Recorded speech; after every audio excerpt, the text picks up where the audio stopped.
আসসালামু আলাইকুম রহমতুল্লাহ। সম্মানিত দিনী ভাই বোনেরা, আজকে আলোচনা করব স্বপ্নে ইঁদুর দেখলে কি হবে। এ সম্পর্কে পৃথিবীর বিখ্যাত স্বপ্নবিদ আল্লামা মোহাম্মদ ইবনে শিরিন রহমতুল্লাহ আলাইহি বলেছেন, কেউ যদি স্বপ্নে ইঁদুর দেখতে পায় তাহলে এর ব্যাখ্যা হবে অসৎ নারী।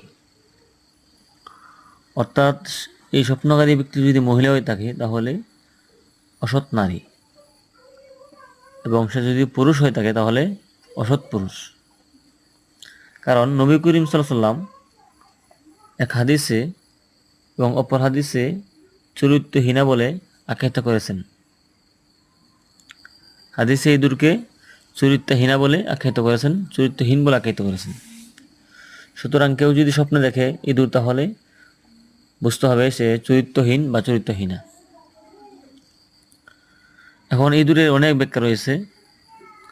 যদি আপনি দেখতে পান আপনার ঘরের মধ্যে ইঁদুর গর্ত করেছে, অথবা আপনার ঘরের মধ্যে ইঁদুরে আপনার জিনিসপত্র যে সে কেটে ফেলছে, অথবা আপনার কাপড় কেটে ফেলছে, অথবা ইঁদুর বাজারে বিক্রি করতেছেন, অথবা ইঁদুরে আপনার হাঁস মুরগার উপর আক্রমণ করতেছে, অথবা ইঁদুর স্বপ্নে আপনাকে কামড় দিয়েছে, অথবা ইঁদুরে আপনার স্বপ্নে আপনার চুল কেটে দিয়েছে।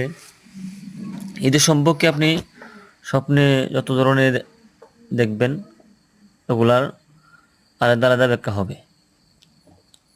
আজকে শুধু আলোচনা করলাম স্বপ্নে ইঁদুর দেখলে তার ব্যাখ্যা কী হবে। সাধারণভাবে ইঁদুর দেখলে ব্যাখ্যা হবে অসৎ নারী বা চরিত্রহীনা পুরুষ বা নারী।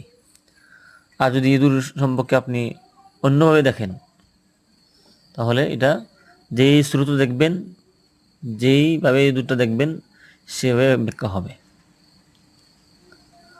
আর যদি দেখেন ইঁদুর আপনারকে কামড় দিয়েছে তাহলে বুঝতে হবে যে আপনি অসৎ নারী দ্বারা আপনি আক্রান্ত হবেন।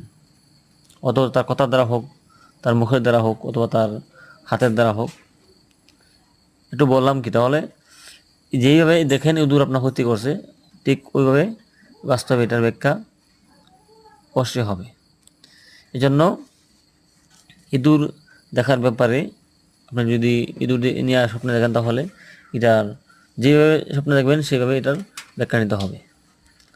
আর একটা জিনিস হলো, স্বপ্নের ব্যাখ্যা তারাই করতে পারে যারা বড় আলেম বা যারা কোনো হাদিসের সম্পর্কে জ্ঞান আছে। যে কেউ স্বপ্নের ব্যাখ্যা করতে পারবে না।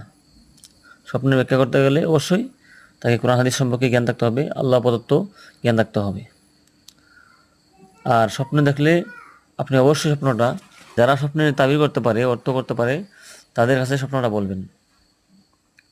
আল্লাহ রাব্বুল আলামিন আমাদের সবাইকে খারাপ স্বপ্ন দেখা হইতে হেফাজত করুন, আমিন। আসসালামু আলাইকুম রহমতুল্লাহি ওয়া বারাকাতুহু।